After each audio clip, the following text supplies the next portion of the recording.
코로나19로 급격하게 바뀌어버린 일상생활. 또 지금의 대한민국은 초저출산율과 자살률 1위라는 불명예와 함께 고령화 사회와 1인 가구의 증가 등 급격한 사회적 변화를 겪고 있다. 더욱이 팬데믹 상황으로 온라인 예배 환경이 가속화하면서 성도들의 신앙생활에 대한 가치관까지 바뀌게 된 한국교회. 그렇다면 급격히 바뀌는 시대적 변화 속에서 한국교회는 앞으로 어떠한 목회를 준비해야 할까? 기도하고 말씀이 선포되는 그곳에 성령이 역사한다고 할 것 같으면 온라인이라고 하는 가상 공간 속에서도 성령은 여전히 역사하신다. 현장교회 목회자의 지도 아래서 보완적으로 사용될 수. CTS 한국교회를 논하다에서는 한국교회와 목회자들의 전략적인 목회 방향을 돕기 위해 실질적 통계와 양질의 분석 자료를 제시하는 목회 데이터 연구소와 함께 변화하는 신앙생활과 사회적 변화에서부터 소그룹 사역 전략과 실버 목회 방향, 다음 세대 사역 등 다양한 주제를 총 7주에 걸쳐 2023년 목회 방향을 함께 세워보고자 한다. 그 5번째 시간으로 온라인 목회와 오프라인 목회의 융합 전략에 대한 해답을 한국교회를 논하다에서 함께 논해본다.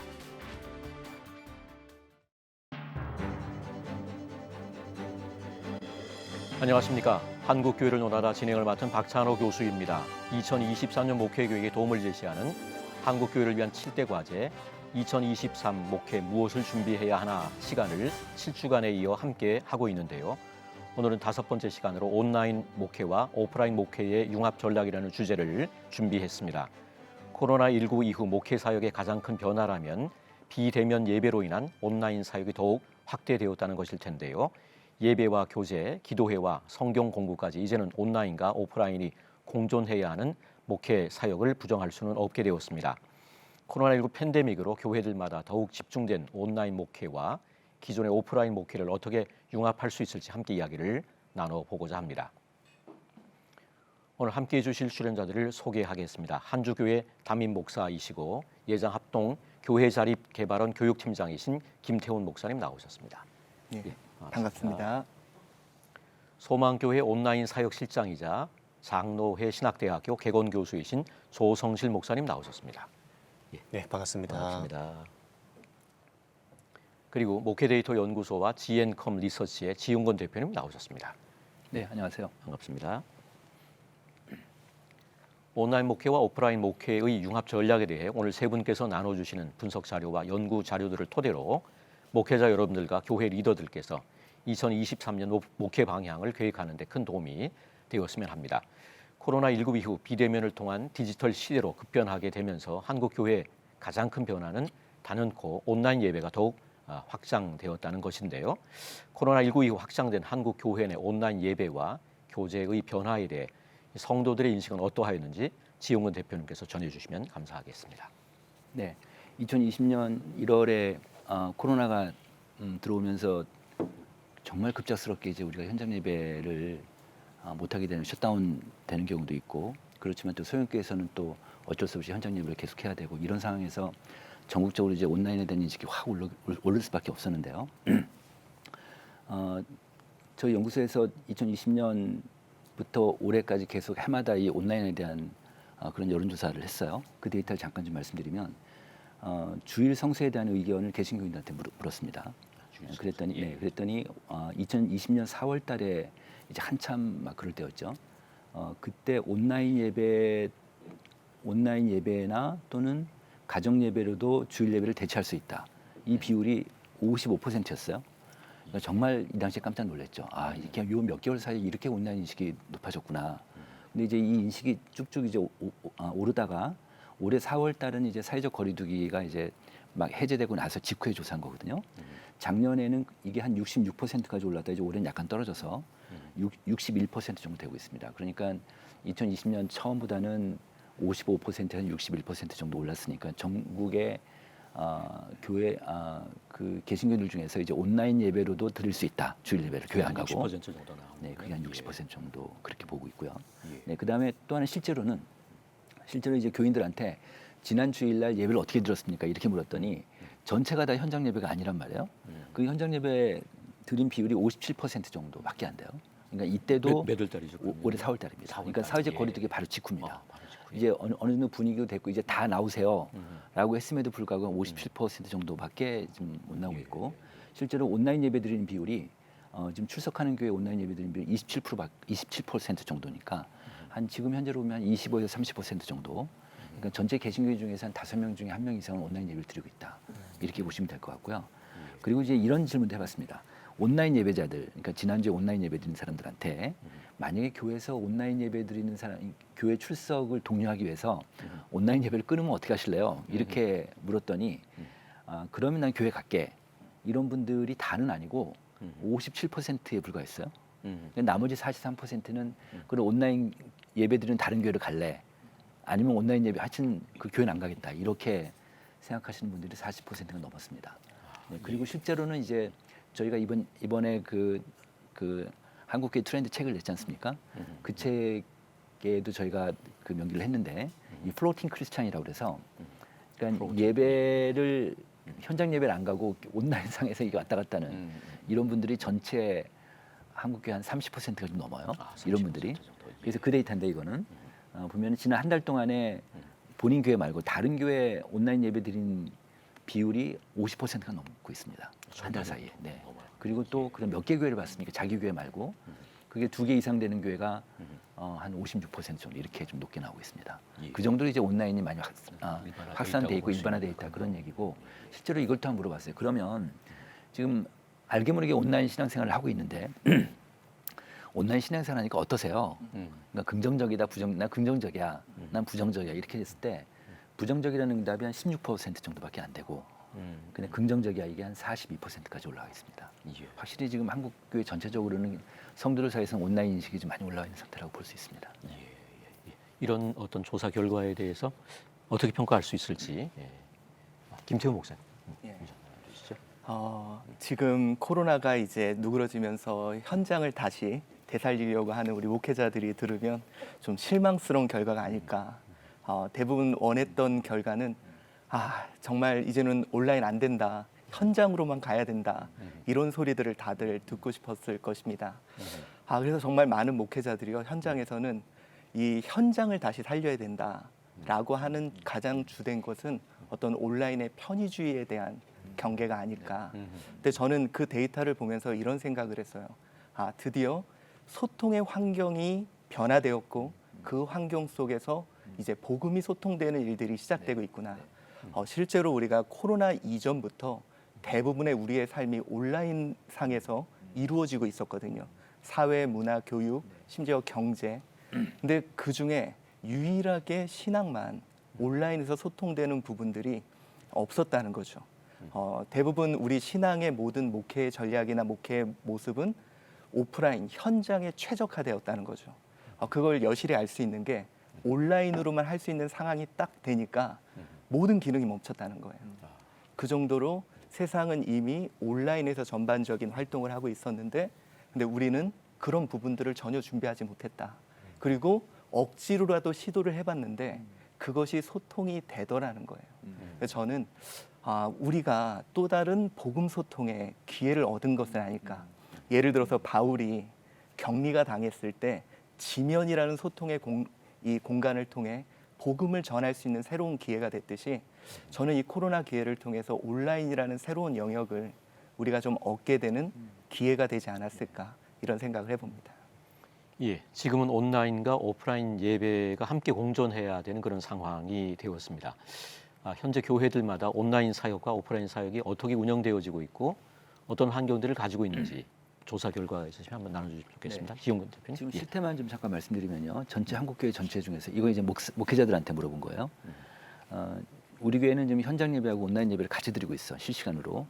그런 교회가 한 54% 정도밖에 안 돼요. 그러니까 전체 다는 아닙니다. 그리고 현장 예배만 드리는 교회가 한 36% 정도 되고 있습니다. 그러니까 3개 교회 중 1개 교회 이상은 현장 예배만 드리고 있죠. 이런 교회들은 코로나 시작부터 지금까지 계속 그러셨어요. 아무리 어려워도 그냥 계속해서 드리는 교회들이 있으니까. 그다음에 이제 현장 예배 드리지만 현장 예배 후에 이제 설교 영상만 온라인으로 로딩 시키는 교회들 있지 않습니까? 그런 교회들이 한 9% 정도 되고. 그래서 어쨌든 지금 동시 중계하는 교회가 한 54% 정도 이렇게 좀 되고 있는데 그 다음 그래프를 보시면은 특히 소그룹 같은 경우는 이제 온라인 사역과 관련해서 그러니까 소그룹을 이제 과거에는 구형 예배나 뭐 다 오프라인으로 했지만 지금 이제 온라인으로 많이 하니까 지금 현재 소그룹 어떻게 하고 있습니까? 이렇게 물어본 거예요. 그랬더니 오프라인으로만 하고 있는 교회가 한 30%쯤 되고 그다음에 온라인으로만 하는 교회가 한 18%쯤 되고 온오프라인 병행해서 하는 교회가 한 32%. 그다음 온오프라인 병행하지만 오프라인 중심이다. 그게 한 32%. 그다음에 온오프라인 병행하지만 온라인 중심이다. 이렇게 돼 있어요. 이게 한 18% 되는데 전체적으로 온라인을 하는 교회가 한 70% 돼요. 그러니까 소그룹 하는 교회 중에서 한 70% 정도는 이제 온라인을 같이 온라인만 하든지 온라인 병행하든지 뭐 이런 식이 돼 있고 자 이렇게 이제 온라인이 많이 확산되다 보니까 근데 목사님들이 우려할 때는 이게 이제 교인들하고 좀 틀려요. 목사님들은 온라인 예배가 은혜가 되냐? 온라인 틀고는 있지만 이런 의심을 이런 우려가 있으니까 어쨌든 현장 예배에 들어와야 된다고 이제 생각을 하시는데 이 참 온라인 예배자들은 그렇게 생각을 안 하는 거예요. 여기 보시면 이 그래프를 보시면 그 2022년 4월달 조사한 건데 현장 예배 만족도가 95%예요. 그러니까 이 만족도라는 개념은 약간 만족, 매우 만족 합해가지고 95%니까 예배 드리는 사람들은 현장 예배 거의 다 만족한다고 봐야죠. 그런데 온라인 예배 만족하는 사람이 94%예요. 거의 비슷하네요. 비슷해요. 그러니까 물론 이제 매우 만족한다는 약간 온라인 예배자들이 떨어지긴 하지만 합해본 저희가 조사 전문가들은 만족도를 그러면 매우 플러스 약간 같이 합하거든요. 이런 측면에서 보면 온라인 예배자들이 만족한다 94%니까 다 만족한다는 거예요. 근데 상식적이지 않잖아요. 온라인 예배 집중하지도 잘 못하고 그다음에 만족도가 뚝 떨어져야 되는데. 떨어져야 되는데 그래서 제가 이거 갖고 해석을 해본 거예요. 왜 이런 현상이 나타날까? 이 응답자들이 거짓말할까? 뭐 이런 생각도 해봤는데 그거보다는 나 교회는 현장을 못 가지만 나 온라인도 괜찮아. 온라인도 괜찮아. 나 온라인 해도 난 예배 드리는 거야. 이게 좀 반영돼 있지 않나 이런 생각이 들었습니다. 네. 예. 조성실 교수님께서 한번 이 부분에 네, 대해서. 방금 대표님 말씀해주신 것처럼 각 교회마다 이제 온라인 사역이 필수적인 요소가 되어가고 있는데 제가 먼저 말씀드리고 싶은 부분은 그 형태에 따라서 우리가 좀 구분해서 생각할 필요가 있다는 겁니다. 그래서 온라인 교회라고 불리는 것들이 어떠한 형태로 나눠지는가 두 가지로 나누면 첫 번째가 이제 처치 온라인이라는 형태이고 두 번째는 온라인 처치라는 형태입니다. 조금 설명을 드리면 처치 온라인은 기존의 오프라인 교회 현장을 온라인으로 확장하는 것을 의미를 합니다. 예를 들어서 현장 예배가 유튜브를 통해서 온라인으로 확장된다거나 또 온라인으로 모여서 소그룹이나 아니면 교육을 한다는 것들이 이러한 형태들이 처치 온라인의 형태인 거죠. 예를 들면 미국의 라이프타 처치 같은 경우가 아주 적극적으로 처치 온라인의 형태로 나아가고 있는 교회라고 이야기할 수가 있고요. 두 번째는 온라인 처치입니다. 이 온라인 처치는 말 그대로 온라인 공간 안에서만 존재하는 교회인 거죠. 그래서 오프라인에 모이는 물리적인 공간이 없이 온라인으로만 모이기 때문에 대표적으로는 이제 미국 덴버의 그 포터 하우스라는 교회가 미국 대표적인 대형 교회였는데 작년 초에 오프라인 예배당을 매각했습니다. 그래서 우리 교회는 완전히 온라인 교회로 간다라고 이야기하면서 온라인에 모여서 함께 예배도 드리고 구제 사역도 하고 또 VR 처치라고 불리는 이 교회는 가상 공간, 메타버스는 가상 공간에 모여서 HMD라는 VR 기기를 쓰고 함께 모여서 예배를 드리고 있습니다. 현재 한국 교회 대부분의 이 온라인 교회 형태를 제가 판단한다면 대부분 이 처치 온라인의 형태. 처치 온라인. 다시 말해서 교회 사역이 오프라인을 기반으로 온라인으로 확장되고 있는 형태라고 판단을 하고 저희 교회도 마찬가지로 처치 온라인 형태를 띠고 있고 또 예를 들면 선한목자교회나 아니면 만나교회 같은 부분들도 처치 온라인의 형태로 확장되고 있다라고 말씀을 드릴 수가 있습니다. 기존의 오프라인 중심의 교회 체제에서 온라인 쪽으로 확장을 하는 네. 쪽이고요. 예. 앞서 말씀해 주신 대로 코로나19 상황이 길어지면서 기존 온라인, 오프라인 사역을 동시에 진행하는 하이브리드 교회가 등장하게 되었습니다. 그만큼 교회들마다 온라인과 오프라인 사역을 어떻게 융합해야 하는지 신중한 사역 전략들이 필요하리라 보여지는데요. 그만큼 다가올 2023년 성공적인 목회 전략을 위해 오프라인 목회와 온라인 목회의 융합에 주목해야 하는 이유가 있을 것 같은데 그 부분에 대해서 지용근 대표님 나눠주시죠. 네. 그 이제 뭐 소형 교회가 있고 중형 교회, 뭐 대형 교회 있으면 중대형 교회 같은 경우는 이제 목사님들 중에 그 부목사님들이 계시잖아요. 그럼 부목사님들이 훨씬 더 현장 사역하고 좀 밀착돼 있으니까 저희가 그래서 이 온라인과 관련해서 부목사님들을 대상 조사를 했어요. 그 데이터인데 보면은 그 온라인 사역에 대해서 의견 한번 물어본 거예요. 그러니까 그 부목사님들한테. 그랬더니 어떤 교회든 온라인 사역을 하지 않으면 생존하기 어려울 것 같다. 이게 38% 나왔어요. 그 다음에는 소형교회나 농어촌 교회 등 교회 특성에 따라서 온라인 사역을 하지 않더라도 생존할 수 있다. 36%. 이 얘기는 다른 얘기하면 이런 교회 빼놓고는 온라인을 해야 된다는 그런 뜻이잖아요. 그게 두 개 합하면 74%가 돼요.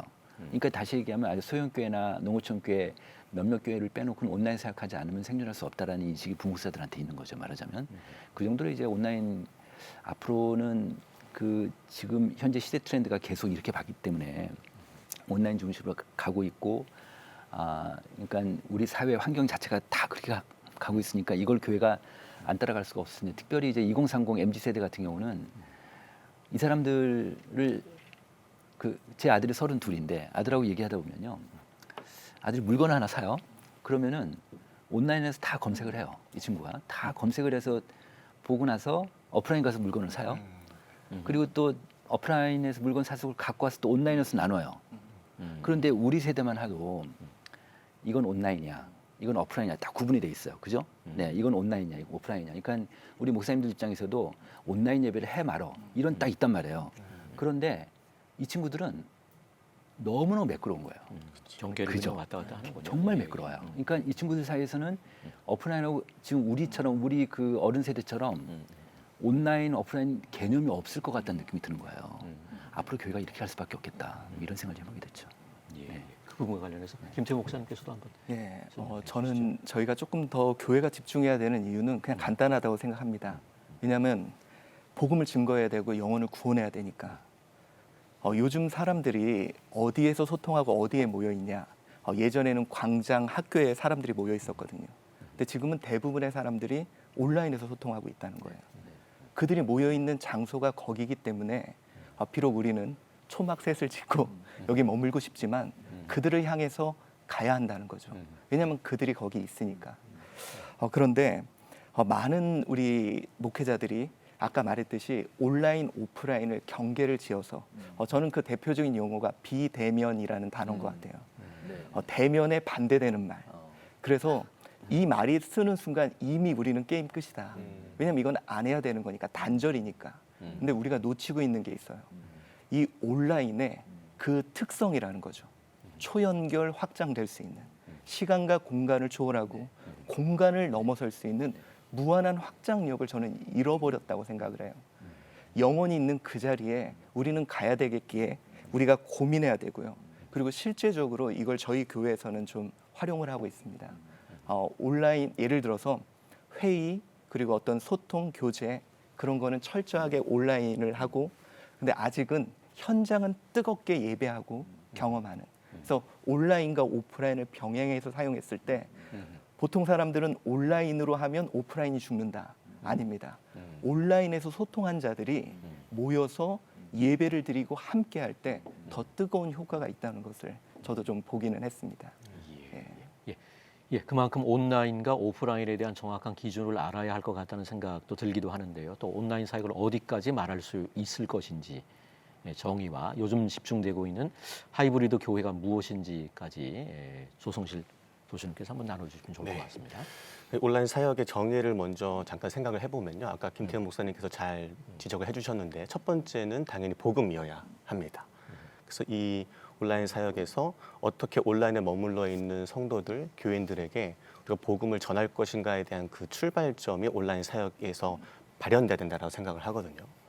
그렇다면 이것을 어떻게 구체화할 것인가에 대한 노력들이 필요한데 저는 여기에 반드시 선택과 집중이 필요하다 생각합니다. 그러니까 모든 온라인 영역들을 다 커버할 수 없기 때문에 무엇을 기준으로 온라인 사역에서 선택과 집중을 할 것인가 생각해 보면은 담임 목사님의 목회 철학이 있어야 되고, 이 교회가 걸어왔던 역사 가운데 앞으로 어떠한 길을 걸어갈 것인가에 대한 목회 비전, 이걸 토대로 우리 교회가 어떠한 온라인 사역 가운데 집중할 것인가. 예를 들면 예배면 예배, 소그룹이면 소그룹 사역, 다음 세대면 다음 세대 사역, 이렇게 기획과 전략이 있어야 우리가 앞으로 이 온라인 사역을 조금 더 지혜롭게 해나갈 수 있을 거라고 생각을 하고요. 그렇다면 요즘에 계속해서 회자되고 있는 하이브리드 교회가 뭘까? 이 하이브리드 교회가 등장하게 된 배경을 좀 이해하기 위해서는 이 온라인과 오프라인 영역이 가지는 그 특성이 다르다는 것을 인지를 해야 됩니다. 뭐이 경계가 점점 사라지고 있는 것은 맞지만 왜 이 특성이 구분돼야 하는가에 대한 이해가 필요한데 첫 번째는 기본적으로 온라인이라는 곳이 이제 니즈 기반, 필요 기반의 공간이라면 오프라인은 원츠, 즉 열망 기반의 공간이에요. 그래서 사람들은 아까 지 대표님 말씀하신 것처럼 온라인에서는 재미와 편의를 찾으려고 노력을 하고 하지만 오프라인에서는 어떠한 의미 있는 그러한 경험들을 찾기 위해서 오프라인으로 나아간다는 거죠. 그럼 교회가 이 상황 가운데 이 어떻게 목회를 해야 될 것인가, 이 온오프라인의 특징들을 일단 잘 이해를 해야 되고, 그래서 이것을 사역에 적용해야 됩니다. 예를 들면 내가 교회에 새롭게 등록을 하거나, 아니면은 나에게 맞는 소그룹을 좀 찾고 싶다거나, 아니 급한 기도 제목이 있는데 이것을 누구에게 좀 기도 부탁을 하고 싶다거나 할 때에는 가장 쉽고 친절하게 연결될 수 있는 온라인 영역이 필요한 거고요. 또 반대로 여전히 교인들은 물리적인 공간에서 영적인 경험과 체험을 하기를 열망하고 있습니다. 그래서 이를 위해서 교회가 오프라인 예배에서 이러한 예전들을 더욱더 강화할 수 있어야 되고, 또 대면 예배에서만 줄 수 있는 영적인 터치, 아까 목사님 말씀하신 대로 그러한 경험들을 계속해서 오프라인 공간에서 확장시켜 나가야 될 노력들이 필요합니다. 그래서 결론적으로 하이브리드 교회가 뭘까라고 이야기를 한다면 온라인과 오프라인 중 어느 그 한 장소도 이제 우선하지 않는 교회, 동시에 이 두 영역의 특성을 파악하고 이 두 영역 모두를 진정성 있게 살피는 교회가 하이브리드 교회라고 정의를 내릴 수가 있습니다. 예. 2023년 목회 방향을 계획하는 데 참고할 주제와 자료들을 제공해 목회에 실질적인 도움을 제시하고자 마련한 한국교회를 위한 7대 과제 2023년 목회 무엇을 준비해야 하나, 그 5번째 시간으로 온라인 목회와 오프라인 목회의 융합 전략에 대해 이야기를 나누고 있습니다. 이 온라인 사역에 대해 교회 안에서도 여러 의견들이 있을 것 같습니다. 목회자와 또 성도들의 인식 차이, 또 어떤 점들을 필요로 하고 어떤 변화들을 원하고 있는지도 궁금한데 세대별로도 좀 뭐 다양한 차이들이 나올 것 같은데, 예, 지은권 대표님 한번 나눠주시죠. 코로나 이후에 우리 교인들, 한국교회 성도들하고 목회자들하고 계속 추적 조사를 좀 해보니까 아주 극명하게 차이 나는 거가 하나 있어요. 그러니까 두 그룹 간의 목회자 그룹하고 성도들 간의 인식차가 가장 큰 게 온라인이었어요. 가장 큰 게. 이 데이터인데요. 보시면 코로나 이후에 교회가 어디에 중점을 둬야 되겠습니까? 목사님들한테 어떻게 물었냐면 목회를 어디에 중점을 두시겠습니까? 이렇게 물었어요. 그랬더니 목사님들 같은 경우는 주일 현장 예배를 가장 강화해야겠다. 두 번째는 교회 공동체성을 강화해야겠다. 뭐 세 번째는 교인들의 친교, 신방 전도를 강화해야겠다. 이렇게 나왔어요. 근데 현장 예배를 강화해야 되는 건 성도들도 똑같이 이렇게 일어나는데요. 2등이 달라요. 두 번째가 성도들은 교회 공공성이나 지역사회를 섬겨야 된다. 이게 좀 높았고요. 그다음에 또 하나가 온라인이었어요. 온라인 예배나 콘텐츠를 강화시켜야 된다. 이게 성도들은 거의 지금 1위권, 2위권 정도 이렇게 높게 나왔는데 목사님은 뭐 온라인 예배나 콘텐츠를 강화해야 된다는 비율은 4%로 꼴찌가 나왔어요. 이 정도로 인식 차이가 크다. 그래서 저는 어느 조직이든 기업이든 뭐 아니면 교회 비영리 조직이든 리더와 팔로워들 간에 인식, 어떤 이슈에 대해서 인식의 차이가 적으면 적을수록 치고 나갈 수가 있거든요. 그럴 거 아니에요, 그죠? 그러니까 너무 차이가 나면 이게 이것 때문에 못 나가는 거죠, 말하자면. 그래서 이 온라인에 대해서는 각 교회만의 합의를 좀 하실 필요가 있어요. 서로 간에 충분히 토론도 하고, 그래서 온라인을 어떻게 할 건지 우리 교회에서 성도들 입장도 들어보고, MZ세대 입장도 들어보고, 교회 학생들 입장도 들어보고, 교사들 입장도 들어보고, 또 노인들 입장 들어보고 해서 정말 이런 것들이 좀 필요하지 않을까 이런 생각이 들었고요. 두 번째, 이제 온라인 예배자들한테 물어봤습니다. 분명히 아까 제가 말씀드린 대로 만족은 하지만 분명히 불만족한 게 있을 거야. 그 온라인 예배를 드리면서 보완할 게 무엇입니까? 이렇게 물어봤더니 그 데이터인데요. 예배에 보다 집중할 수 있는 기획을 좀 해줬으면 좋겠다. 이게 가장 높았어요. 55%였고요. 두 번째가 현장 예배 분위기를 잘 전달할 수 있도록 기획을 좀 해달라. 우린 집에서 안락하게 온라인 예배 드리지만 현장 예배 분위기를 좀 느낄 수 있도록 해달라. 뭐 이런 거고요. 그 다음에 이제 화질이나 음량 등의 기술적인 부분도 좀 많이 좀 업그레이드 시켜달라. 이런 거예요. 제가 이 데이터를 보면서 어떤 느낌을 받았냐면, 야, 이 온라인 예배자들도 은혜를 받고 싶구나. 은혜를 받게 달라는 소리구나. 이런 생각이 들었습니다. 목회자들 경우는 현장에 나오라고 이렇게 얘기할 것 같은데, 그 온라인 예배를 드리면서 나름 또 어떤 은혜 받고 싶은 마음들을 가지고 있군요. 예. 결국은 이제 온라인 사역과 오프라인 사역을 공존해야 되는 그런 상황이 된 것 같은데, 가장 중요하게 생각해야 될 부분이 뭐라고 생각하시나요? 김태우 목사님께서 한번 나눠주시죠. 저는 이제 온라인이라 그러면 다들 어떤 기기나 어떤 뭐 플랫폼이나 이런 거를 좀 고민해요. 근데 특별히 우리 교회가 지금 이런 고민을 하는 가장 고민하는 집단이 우리라고 생각을 해요. 왜냐? 그럴 수밖에 없는 게 대한민국에 갓난제기부터 100세 어르신이 한 공간에 모여서 소통하는 데는 교회밖에 없습니다. 대부분의 사회는 이제 알고리즘에 의해서 자기들끼리 모여요. 그래서 솔직히 소통이 그렇게 큰 문제가 없는데 이 교회라는 특수성, 저는 솔직히 교회가 이 소통의 문제를 해결하면 대한민국 모든 소통의 문제는 해결될 거라고 생각을 합니다. 그래서 이제 예를 들어서 뭐 5, 60대는 유튜브, 그리고 또 40대는 뭐 페이스북, 20, 30대는 인스타그램. 그러니까 각자 생활하는 공간도 달라요. 근데 유일하게 교회는 그 모든 것이 모여 있기 때문에 목사님들이 혼란스러운 거예요. 그리고 교회도 혼란스럽고. 그래서 저는 어떤 미디어 기기나 자꾸 어떤 매체나 이런 거에 집중하기보다는 이 온라인이라는 언어를 이해하는 것부터 시작하는 게 가장 중요하다고 생각을 합니다. 그게 뭐냐면 기존의 오프라인은 공간적인 한계가 있어서요. 누군가 중심에서 말하고 다 들어야 되는 시스템이었습니다. 근데 이 온라인이라는 환경은 여러분들 다 경험해 보셨듯 모두가 함께 이야기하는 시대고 모두가 참여하는 형태라는 거예요. 그래서 저는 교회가 우리가 어떤 플랫폼, 어떤 기기를 사용하느냐보다 그 미디어 환경, 그 온라인의 환경을 이해해서 이제는 일방적으로 전하는 방식의 어떤 시스템에서 그들을 참여시키는 이제 어떤 플랫폼, 그들의 참여의 장을 제공해 주는 형태로 소통 방식의 변화가 가장 먼저라고 생각해요. 그들을 어떻게 참여시킬까 생각하다 보면 각각 그들이 소통하는 거에 대한 관심을 갖게 되거든요. 그래서 저는 첫 번째 우리가 좀 집중해야 될 것은 소통의 방식에 대한 전환, 그것이 정말 필요하다고 생각합니다. 조성실 교수님께서도 한번. 네, 온라인 오프라인 사역이 공존할 때 가장 중요하게 생각하는 것을 저는 인사이트라고 뽑는다면 두 가지 정도를 말씀드릴 수가 있는데요. 첫 번째는 온감입니다. 따뜻함. 이것은 이제 온라인 영역에 해당되는 건데 최근에 휴먼 터치라는 용어가 계속해서 회자되고 있습니다. 그래서 이 말은 아무리 디지털 기술이 발전을 해도 사람들은 여전히 인간적인 손길을 그리워하고 필요로 한다는 거죠. 그래서 그렇다면 교회가 이런 온라인 영역에서 이러한 따뜻함, 휴먼 터치 요소들을 녹여낼 필요가 있다는 겁니다. 예를 들면 이제 홈페이지죠. 교인들이 새 신자들이 교회를 방문할 때 가장 첫 인상을 확인하는 곳이 이제는 교회 건물이 아니라 온라인 영역에 있는 홈페이지거든요. 홈페이지에 방문했을 때 이 홈페이지가 따뜻함을 줄 수 있어야 됩니다. 그런데 방치되어 있고 관리도 되어 있지 않다면은 거기에서 사람들은 휴먼 터치를 느끼지 못하는 거죠. 그런데 홈페이지 접속했을 때 가장 먼저 새가족 등록 버튼이 돼 있고 또 그 문을 두드렸을 때에 담당자가 직접 나에게 안내를 하고 또 그 안에서 아름다운 교제의 사역들이 계속해서 풍성하게 일어나는 것을 본다면 훨씬 더 따뜻한 마음을 가지고 쉽게 그 온라인 영역에 참여할 수 있게 된다는 거죠. 두 번째 인사이트는 이제 아까도 잘 말씀해 주셨는데 실제감이라는 영역입니다. 이것은 온라인, 오프라인은 모두 마찬가지예요. 온라인에서도 사람들은 실제감, 내가 실제로 거기에 존재하고 화면에 있는 목사님도 존재하는 분이구나라는 것을 느끼고 싶어하고 이 역시 오프라인에서도 그런 실제감을 더욱더 느끼기를 원합니다. 조사에서 제가 이번 조사를 통해서 조금 더 알게 된 것이 뭐였냐면 이 온라인 예배에 대한 의견을 물었을 때에 전체 연령 중에 긍정률, 온라인 예배에 대한 긍정률이 가장 낮게 나타난 연령대가 놀랍게도 19세에서 29세였어요. 39.6%. 무슨 얘기냐면 이 젊은 세대일수록 온라인 예배만을 긍정하진 않는다는 겁니다.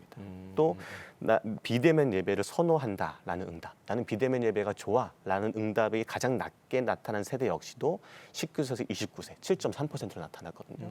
이 말은 뭐냐면 교회의 다음 세대는 어쩌면 비대면 예배에 대한 이 환영과 또 웰컴도 있지만 대면 예배를 선호하는 응답이 나타난 겁니다. 그래서 이 말은 뭐냐면 아까 말씀드렸듯이 어떤 편의와 재미를 위해서는 온라인 영역을 선호하지만 경험과 의미를 위해서는 오프라인 영역에 나올 의향이 있다라는 이 MZ 세대의 성향과도 일치한다는 거죠.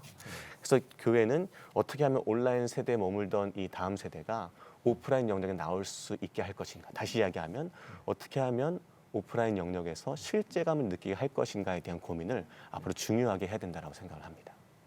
어느 정도 뭐 이야기 중에 좀 나오기도 했습니다만은 나름 또 장점도 있겠지만 이 온라인 사역에 한계점도 있으리라고 생각하는데요. 온라인 사역이 함께 있을 때 온라인 사역을 함께 있을 때 이에 대한 어떤 한계 또 이걸 어떻게 보완할 수 있을지에 대한 거 뭐 지용근 대표로 한번 말씀해 주시면 네. 좋겠습니다. 그 한계점이 분명히 있죠. 근데 먼저 제가 이제 하나 제 개인적인 경험을 좀 말씀드린다면은 그러니까 온라인 예배 긍정적인 것들이 제가 이제 보면은 이런 게 있습니다. 그러니까 저는 아침에 출근할 때 운전을 하면서 저희 교회 새벽 예배 유튜브를 들어요. 그러니까 아침에 한 8시 정도에 출근하는데 그러면은 그 목사님 설교가 되게 저한테는 와닿는 경우가 있잖아요. 그럼 그거를 다시 집에 와서 다시 들어요. 그럼 제가 또 메모를 또 하는 경우가 있어요. 그래서 제가 어떤 날 같은 경우 목사님 설교를 2번, 3번을 유튜브를 통해서 다시 리피트해서 듣는단 말이에요. 그 제가 이제 혼자 스스로 그걸 느끼는 거예요. 야, 우리 교인 중에 나처럼 이렇게 목사님을 잘 씹어서 이렇게 잘 소화할 사람이 있을까 이렇게 생각하는데 그건 그야말로 온라인의 장점이죠 말하자면 그런 장점도 있는 대신에 특히 예배 같은 경우는 그러니까 아까 제가 말씀드린 대로 이번 조사에서 보면은 그 개신교 교회 출석자 중에서 온라인 예배 드리는데 집중하기 어렵다는 비율이 한 56% 나왔어요. 자기가 이제 그러니까 어쨌든 아까 말씀드렸지만은 집중할 수 있도록 좀 은혜 받을 수 있도록 기술이라든지 하여튼 이런 것들 좀 계속 업그레이드 시켜야 될 것 같은데 문제는 제 생각은 이 지난주에도 제가 말씀드렸지만은 이 그러니까 지금 현재 30, 40대 연령들 같으면 온라인으로 많이 숨어 있단 말이에요. 그러니까 이런 이분들을 만약에 현장 예배로 오게 하려면 결국은 이분들이 온라인 예배를 드리지만 집중하지 못한다고 하면 그럼 소그룹으로 오게 해서 그 소그룹이 온라인이 됐든 오프라인이 됐든 거기서 친교를 하고 교제를 하고 삶을 나누면서 현장 예배 들어오게 하는 그런 방법도 있겠다. 그러니까 온라인 예배 자체를 스킬을 좀 기술력으로 올려서 좀 더 은혜를 받게 하는 경우도 있겠지만 또 그런 방법도 있지 않겠나 이런 생각을 좀 해봤습니다. 네. 네, 온라인 사역의 어떤 한계와 보완점 뭐 이런 부분에 대해서 네, 조금씩 우리가 흔히 디지털 전환이라는 용어를 이야기할 때 그 핵심은 새로운 가치가 있느냐로 판가름을 합니다. 디지털로 전환됐을 때의 새로운 가치가 발견되었느냐. 마찬가지로 우리가 온라인 사역이나 하이브리드 사역을 이야기할 때 자칫 빠질 수 있는 함정 중에 하나가 기술 만능주의거든요. 예를 들면 교회 스튜디오 만들고 방송국 차리고 사람들을 세우면은 다 잘 될 거다. 또 메타버스에 교회를 지으면 사람들 몰려들 거다라고 생각을 하는데 여기에 우리의 착각이 있지 않나 생각하는 거죠. 그렇다면 이러한 하이브리드 사역에서 우리가 보완해야 될 것이 뭔가 사역의 열매에 초점을 맞춰야 된다는 겁니다. 단순히 유튜브 조회수 늘리고 팔로워 늘리는 게 우리 사역의 열매가 아니라는 거죠. 진짜 핵심은 뭐냐면 교인들이 실제로 그리스도를 구주로 영접을 하고 세례를 받고 그들의 삶이 변화된 것을 고백하고 간증할 수 있도록 이끌어내야 되는데 그럴 때 우리가 생각할 수 있는 장치 중에 하나가 콜 투 액션입니다. 모든 사역의 마지막에 콜 투 액션. 다시 얘기해서 교인들의 반응이나 결단을 끌어낼 수 있도록 장치가 필요하다라는 거죠. 그래서 이런 것들이 이제 커넥션 카드라는 예로 하나 나타날 수 있는 셀백 교회에서는 온라인이든 오프라인이든 설교를 듣고 결단할 수 있도록 만듭니다. 그래서 내가 교회에 등록하겠다, 세례를 받겠다, 봉사하겠다. 저희 교회 이번에 홈페이지를 개편하면서 그런 커넥션 카드를 함께 교회에 탑재를 했거든요. 그래서 이러한 사역의 열매까지 이끌어낼 수 있는 보완점들이 추가되지 않나라고 생각을 합니다. 예, 아까 조 교수님께서 말씀하신 것처럼 특별히 MZ 세대 등 디지털 환경에 적응이 빠른 다음 세대들을 위한 이 목회 사역은 어떻게 전략을 세우고 집중하면 좋을런지 김태우 목사님께서 네. 나눠주시죠. 이번 코로나 기간 동안 성도님들이 온라인에서 예배를 드리다가 오프라인이 됐을 때 나와라 그랬을 때 나온 사람과 나오지 않은 사람들의 기준이 있습니다. 그 기준은 뭐냐? 어떤 일이건 참여했던 사람은 나왔다는 거죠. 그 교회가 그들을 참여하게 만드는 것이 저는 가장 핵심이라고 생각을 하고요. 특별히 MZ 세대는 참여하고자 하는 세대입니다. 좀 가장 크게 달라진 것 중에 하나가 뭐냐면 예전에는 친구들끼리 오락실 갔습니다. 게임을 하러.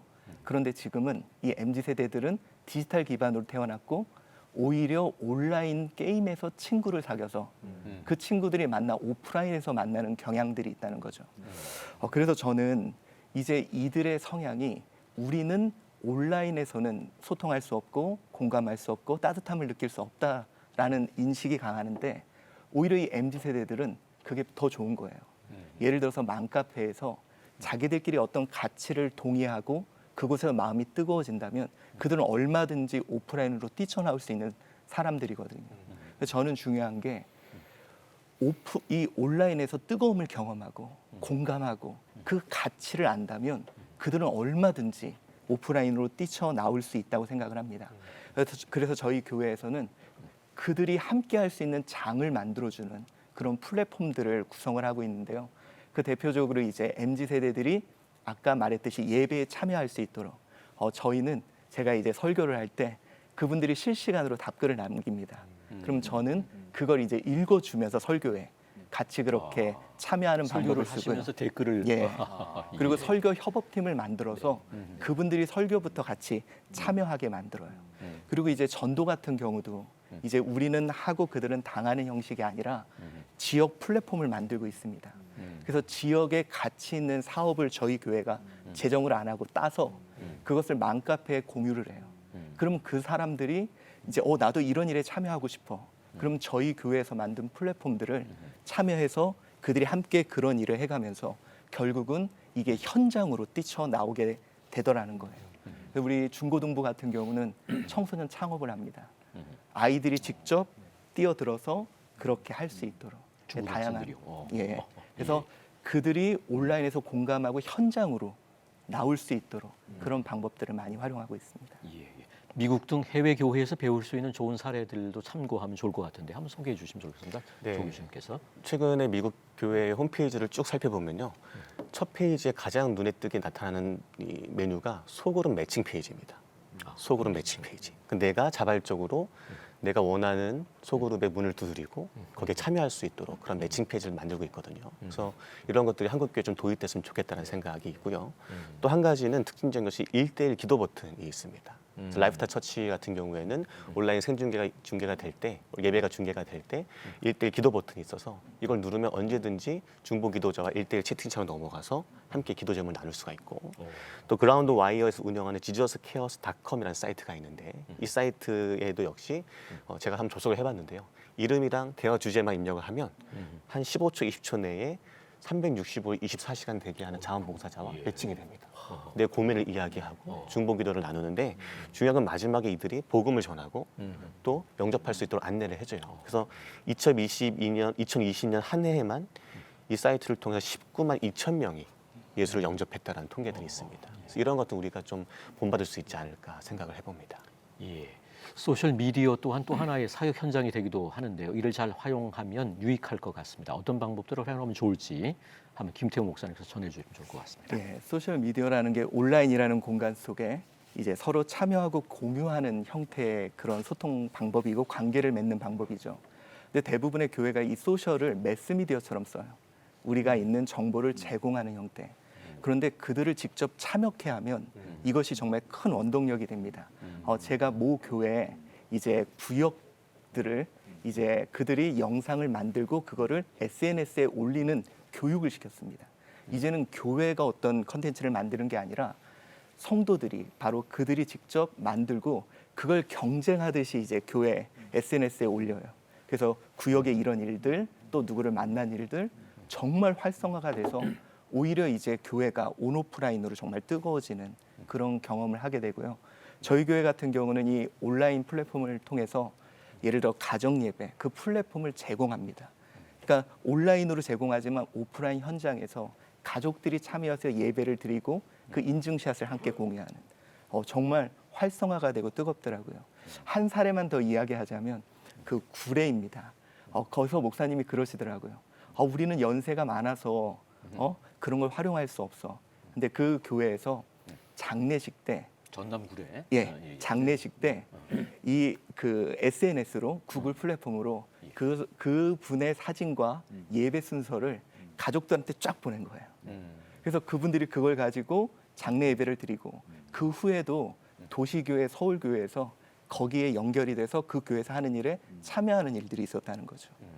이렇게 다양하게 그들을 참여시킨다면 저는 기존의 방법인 일방적으로 전하는 방식이 아닌 이제는 성도들이 직접 참여하게 할 수 있는 플랫폼이라면 정말 큰 기회가 왔다고 생각합니다. 예. 오늘 세 분의 말씀을 통해 온라인 목회와 오프라인 목회의 융합 전략에 대한 다양하고도 새로운 이야기들을 들을 수 있는 유익한 시간이었습니다. 그 변하는 시대 속 새로운 하이브리드 목회에 대해 고민하시는 많은 목회자들에게 또 2020 2023년 목회를 준비하는 모든 목회자들과 한국교회를 위해서 마지막 한 말씀씩 부탁을 드립니다. 지용호 대표님부터. 네. 온라인 예배 드리는 분들한테 이런 설문을 했어요. 나는 온라인 예배를 드리면서 하나님의 임재를 경험한 적이 있다. 그게 80%나 돼요. 그다음에 나는 온라인 예배를 드리면서 목사님의 돌봄을 받는 것 같은 경험을 했다. 이것도 한 50% 돼요. 그러니까 이 얘기 뭐냐면 온라인 예배자들은 어느 정도 온라인 예배에 익숙해진 것 같아요. 그리고 이 안에서도 어느 정도는 영적인 거를 좀 느끼는 것 같고, 실제로 지금 한국 개신교인들한테 귀하는 요즘 영적인 갈급함을 느끼고 계십니까? 거의 70% 가까이가 느낀다고 대답을 하거든요.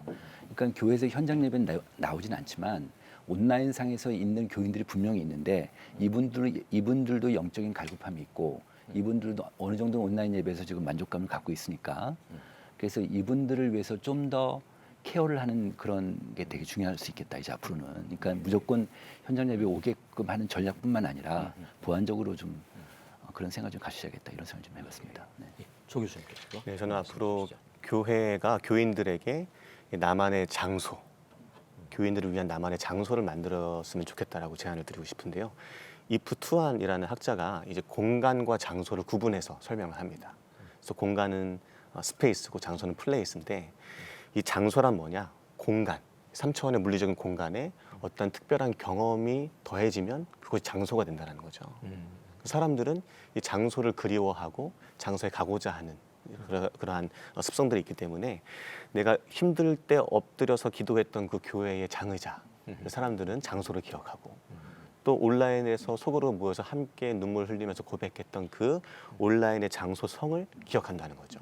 그래서 온오프라인 가운데 어떻게 교회가 교인들에게 장소를 제공할 것인가에 대한 고민을 하면 유익하리라 생각을 합니다. 예, 김태우 목사님 말씀해 주시죠. 저는 솔직히 자신 있습니다. 왜냐하면 복음이면 된다. 이건 변치 않는다고 생각합니다. 단 소통의 언어만이 달라진 것뿐이지.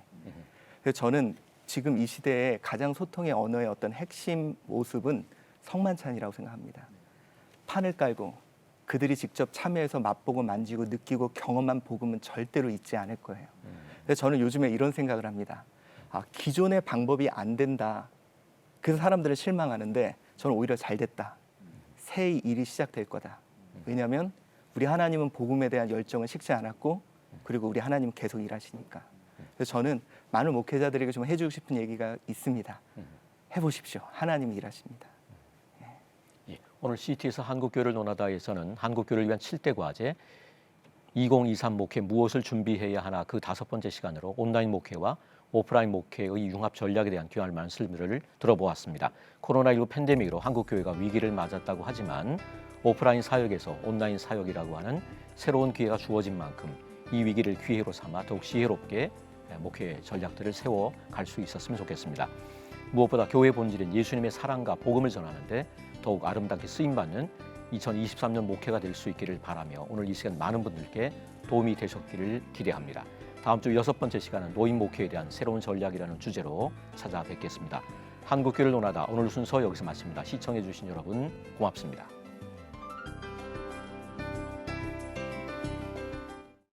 이 프로그램은 여러분의 미디어 선교 후원으로 제작되었습니다. 선교는 사명, 후원은 동역. 당신도 복음을 전할 수 있습니다. 선교 후원 02-6333-1003번